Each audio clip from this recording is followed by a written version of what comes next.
Hello friends, welcome to the 7th day of my fast.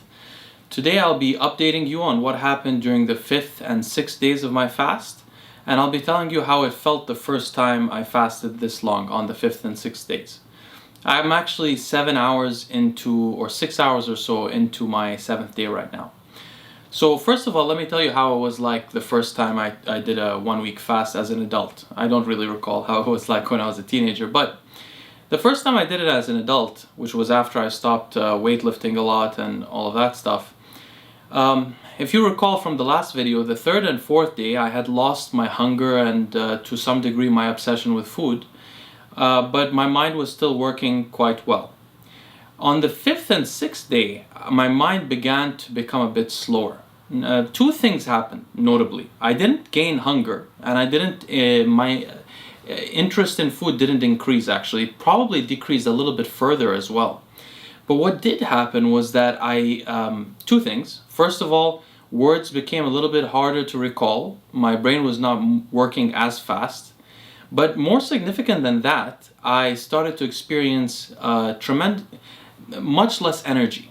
And it's really hard to describe unless you fasted that long, but basically a feeling of weakness, laziness, not wanting to do much, sort of waiting for the fast to end at that point. If someone is working at a high performance job, they'll find that their work will be much more difficult. That's how it felt the first time I fasted like that. Now this time it's really quite interesting because something unusual happened to me. So, and I hope people can learn from this, because I certainly didn't know that this would happen. So historically, I've never supplemented with any kind of vitamins or minerals or supplements of any kind, except for metformin, rapamycin, magnesium, salt, and some sleep aids. But as I told you guys on the first video of this series, which was actually a podcast episode as well, and by the way, for those who want to see the whole series, I have a playlist called Fasting, and you can see the pictures are all similar. That's the series. Anyway, as I told you guys before, I was going to supplement throughout the fast. Now this was a major mistake. I didn't realize it at the time, but as I mentioned on the last video, I experienced some gastrointestinal distress. And what this ended up causing me to develop, it seems to be, is malnutrition, because I kept having to go to the bathroom and I'm not really consuming real food. Something in the supplements I was taking, potentially some of the herbs, was causing me to have maldigestion or malabsorption, and probably caused a net negative effect overall. So in the last 2 days, I suddenly experienced a dramatic drop in energy.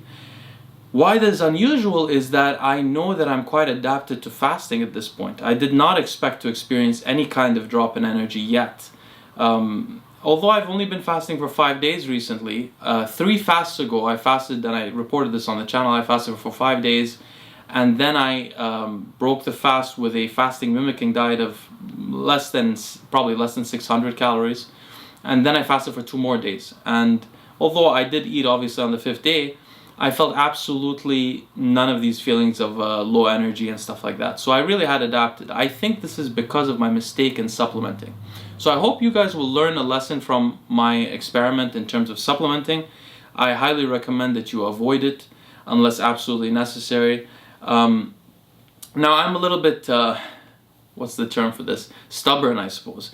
So I'm still supplementing a little bit, mainly now with acetylcholinesterase inhibitors, as well as I'm still including fish oil and a B vitamin complex and a mineral complex, as well as glycine at night and melatonin.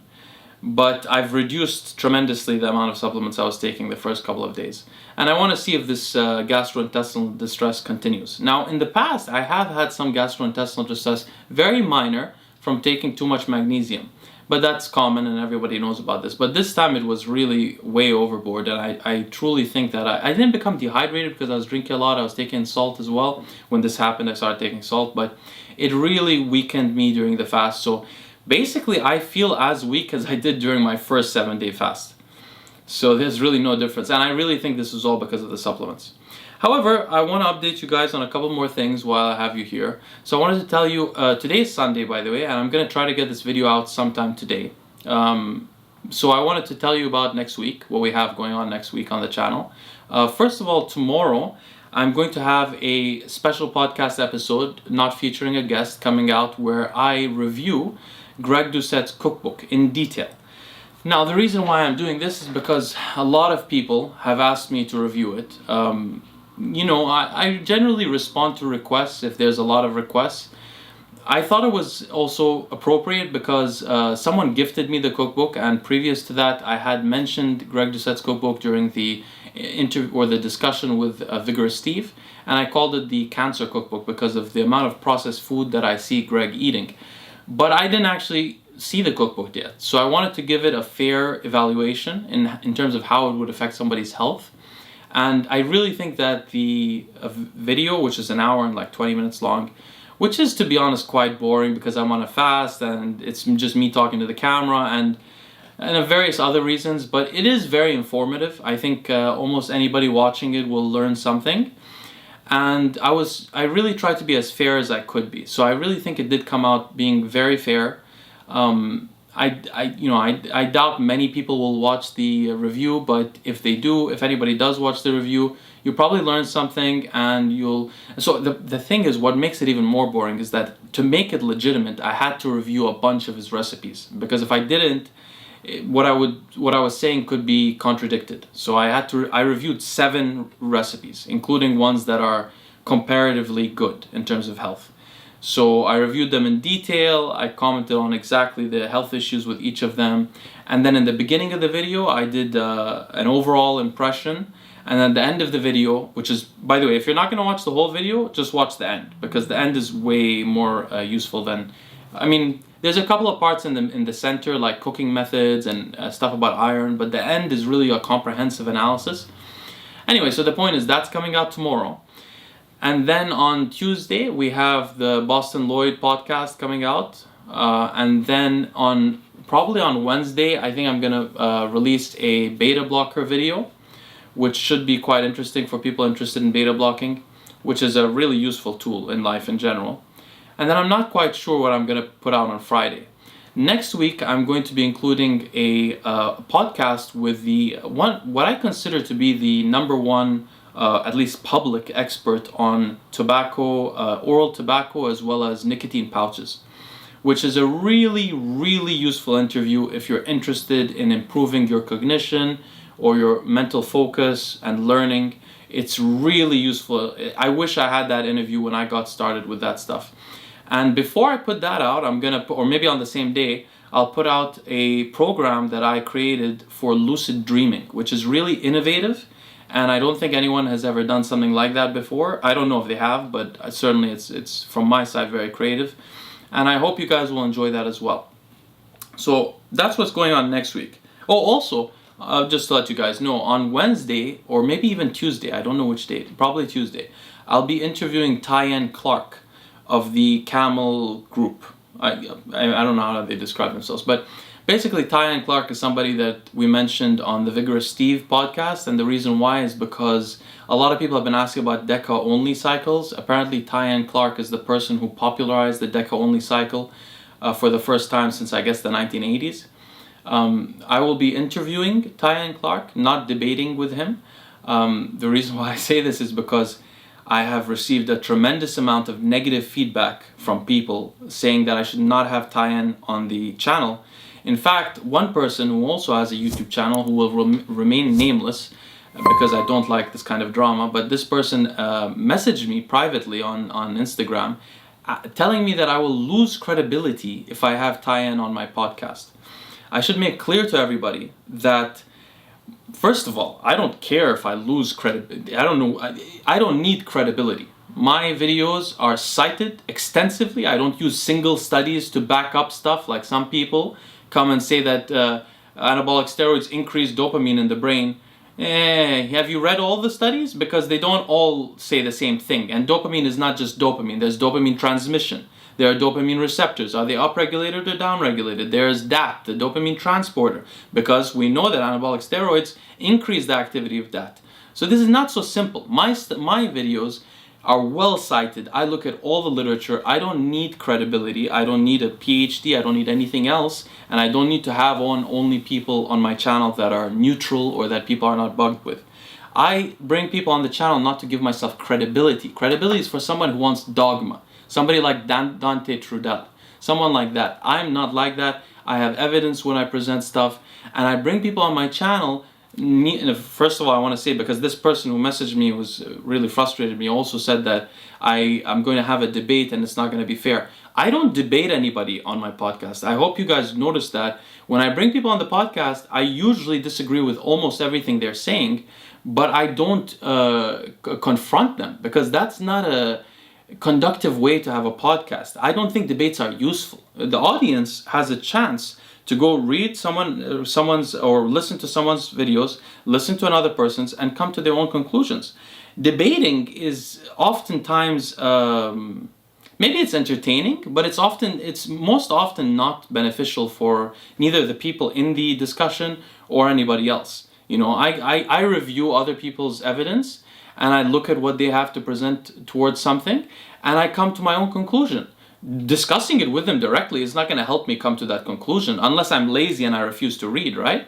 So number one, I don't debate. Number two, I bring on people on the podcast that have, in my opinion, either they're entertaining or they have something interesting to say. And the point of it is to learn about them. And if you guys notice, oftentimes I ask about people's childhoods, how they grew up. I go into that stuff more because we want to know about the person's personality and who they are. So the Taiean Clark interview will neither remove my credibility, because I don't have credibility based on dogma. You know, my videos are, and I'm always willing to retract a statement if I'm corrected or to be. And I love to receive comments from people telling me things that I didn't know about. Like, for example, someone told me something recently about raloxifene having less side effects than Nolvadex, tamoxifen, and I was shocked. I looked into it myself and find out that it seems to be what he's saying is true. So this is one of the best things about having a YouTube channel, is being either, in this case, not corrected, but learning from the audience. So that's not the kind of thing I'm looking for, to build credibility or seem like an expert. That's not what I'm trying to do. And that's why we have the subreddit called The Long Lived, so that we can be a part of a community together, so I can learn from you guys and you can learn a little bit from me also. It's not supposed to be a one-way street. That's not how I am. But Taiean will be on the podcast. I will learn about him. It will not be a debate. And it'll come out, I guess, probably next week. Not the coming week, but the one after. And hopefully it'll be enjoyable for the people listening to it. So that's what's going on in the coming days. The second thing I want to tell you guys about is, and this is the last thing today, I just wanted to mention this because, you know, this is not at all a political channel, right? But this is a channel, and you know, some things I want to do on the channel I can't do because it's too off topic. Like, one of the things I really like to discuss is, you know, interesting stories from history, things people wouldn't know about, sometimes etymologies. I love this kind of stuff. So, for example, did you know that Andrew, the name Andrew, which I've had several Andrews on the podcast, actually comes from the same root as the word androgen, which is like masculinity. So things like that, interesting things. Sometimes I want to make videos about that, but it's so irrelevant to my channel. And the channel is not at all about politics. And I want you to know, I'm not, even though some people have thought that I have like a very strong political views, I really don't. But the one thing I wanted to bring up here is, you know, sometimes when there's truly oppression in the world, it really, really bothers me. And it you know, in some way, I feel like in humanity, we are all one person. We share DNA with each other, and in the way that we have children and spread our DNA forward, we are in a sense immortal, and we are one. To me, we are one and we are immortal, right? That's how I really think of it spiritually. And so when one group of people in the world are truly mistreated and oppressed, it really hurts me. And what's going on right now to the Uyghur people in China, they're called, in the media they call them Uyghurs, but they're actually called Uyghurs. They are like a Muslim Turkic people that live in China, and 1 out of 10 of them at least is currently in a concentration camp. It's extremely sad. I mean, there are legitimate news reports coming out of them being harvested for their organs in China.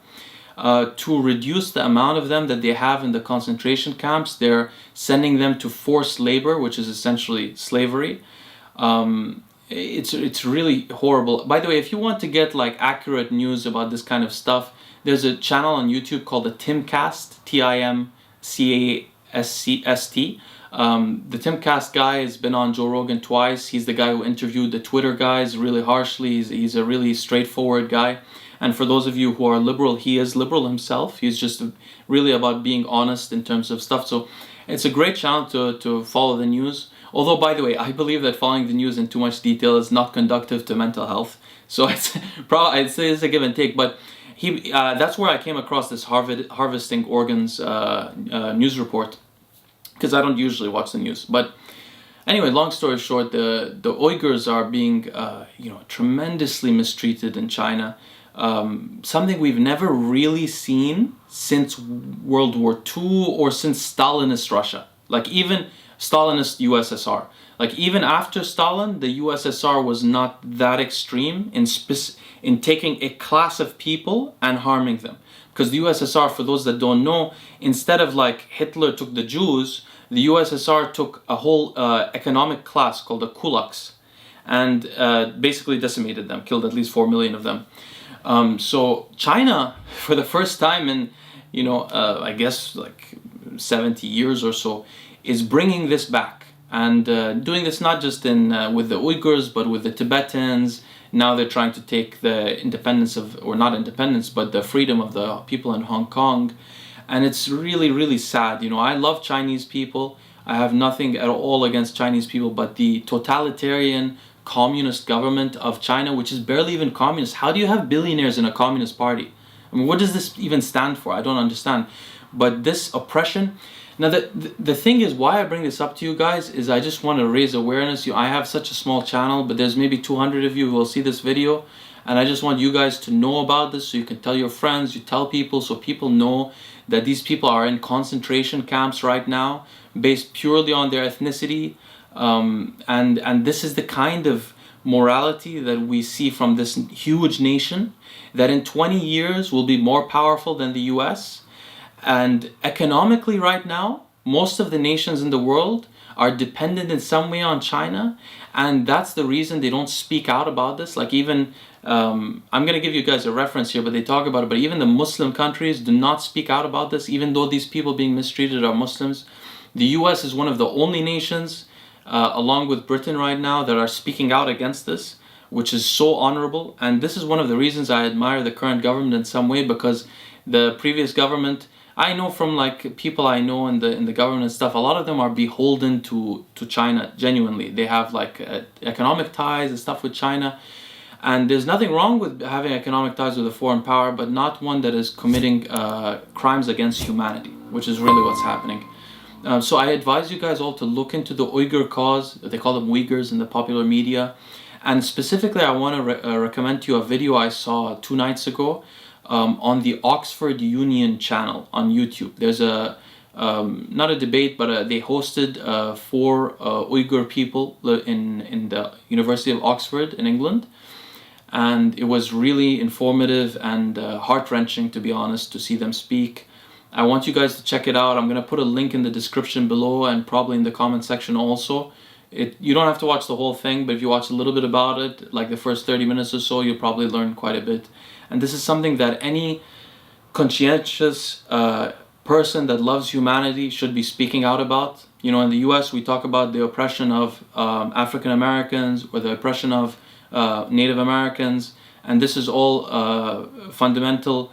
These are things that speak to the virtues that were developed in France before the French Revolution and afterwards, which is the equality of man, the meritocracy in the world. People shouldn't be systematically chosen against and stuff like that.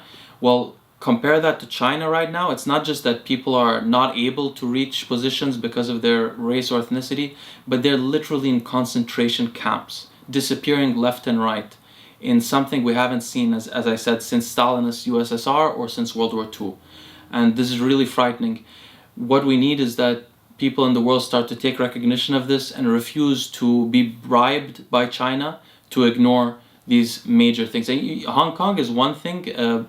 Some people can say, oh, it's part of China, it was taken by the UK, it should be under the same law of China. That's up to you, that's a personal opinion. But the treatment of the Uyghurs, nobody can support that unless they don't care about humanity. This is really sad. So this is the last thing I wanted to say. So anyway, this is a weird fasting update, but I'll come back to you guys in 2 days. It'll be my 9th day, and I'll keep updating you. I'm a little low energy right now, so I feel like my consultations aren't going quite as well, or I'm not as helpful and I have a little bit less energy, but it's still enjoyable. To be honest, one weird thing I should mention, the last thing, is that I've been sleeping quite well and for quite a long time, which is I don't understand at all. But anyway, thank you guys for listening. Sorry for going a bit off topic. Please check out the video on the Uyghurs below. If you care about humanity, you should really check it out, and tell your friends, tell your family, tell everybody, because people need to know what's happening to these poor people. Thank you again for listening and watching, and I'll see you next time.